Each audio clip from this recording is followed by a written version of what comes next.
You received an offer on your property that sounds too good to be true, or are you dealing with some buyer which actually turns out to be an investor, beating you up on price and terms? You finally accept their offer, now you're in a binding contract and you're looking forward to a closing date, all to find out in the 11th hour that there's some mess in the game and you're not closing at all? Welcome to Let's Talk Real Estate with David & Company. Let's talk about it. Did you know that there are thousands of real estate transactions closing successfully every day? If you're a homeowner, you're ready to sell your home so you can move on with your life, or a real estate agent trying to close your real estate deals quickly, I'm going to give you the 6 things that you need to look out for when dealing with investors. Watch this video to the end and I'm going to share with you exactly what to do to make sure that your deals close exactly as was written in the contract that you signed.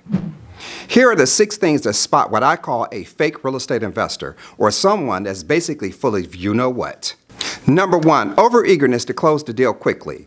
Fake investors will express an intense desire to close the deal quickly without demonstrating a clear understanding of the property or the local real estate market. Additionally, they will be extremely picky about every little detail about their property and come up with all types of issues that are completely irrelevant to the transaction. Genuine investors, however, will take the time to conduct a proper due diligence. Number 2, lack of investment strategy. Legitimate investors have a defined investment strategy, such as focusing on rental income, flipping properties, or long-term appreciation. A fake investor may be vague or unable to articulate a specific strategy, indicating a lack of genuine interest. Number 3, inability to provide financial proof.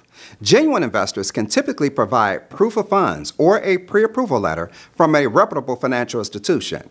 If an individual hesitates or they cannot provide credible financial documentation, it's most likely that they lack the financial capability to close the deal. Number 4, limited knowledge of the market. A fake investor may lack the knowledge about the local real estate market, zoning regulations, or other essential factors.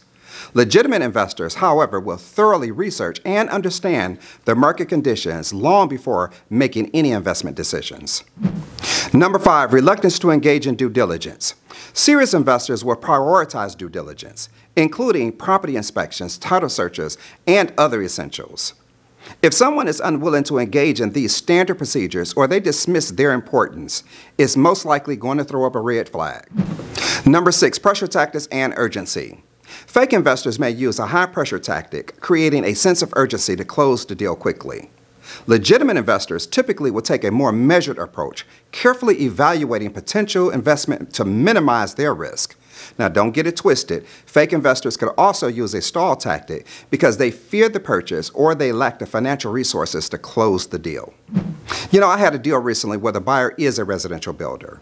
This deal was perfect because the property was new construction, but it was incomplete.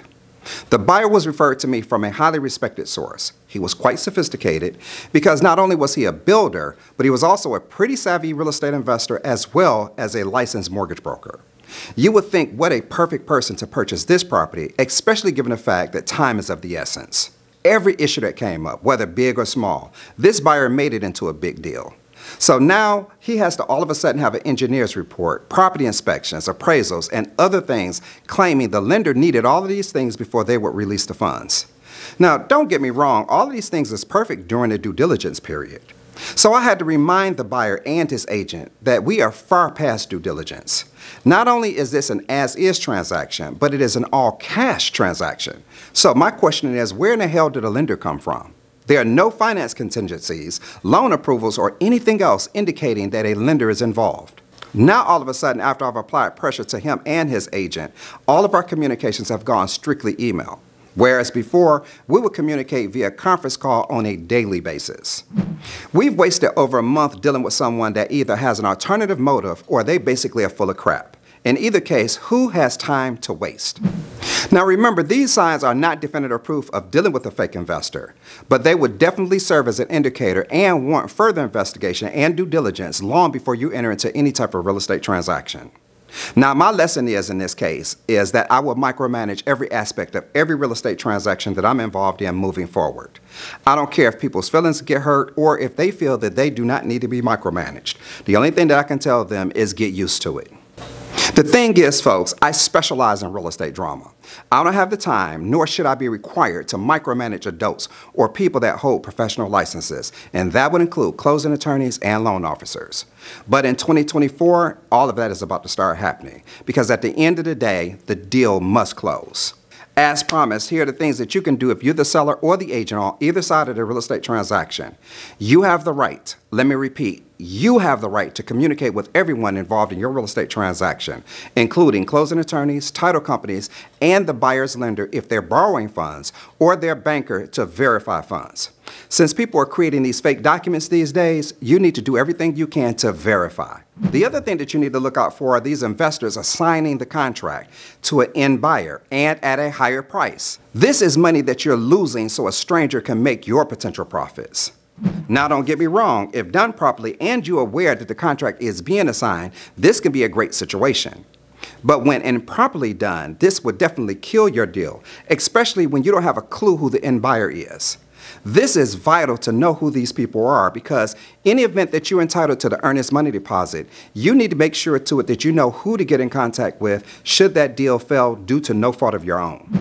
Bear in mind that you have the authority and the right to verify everything in your real estate transaction, and I highly recommend that you do so. Remember, every challenge you face is an opportunity for growth.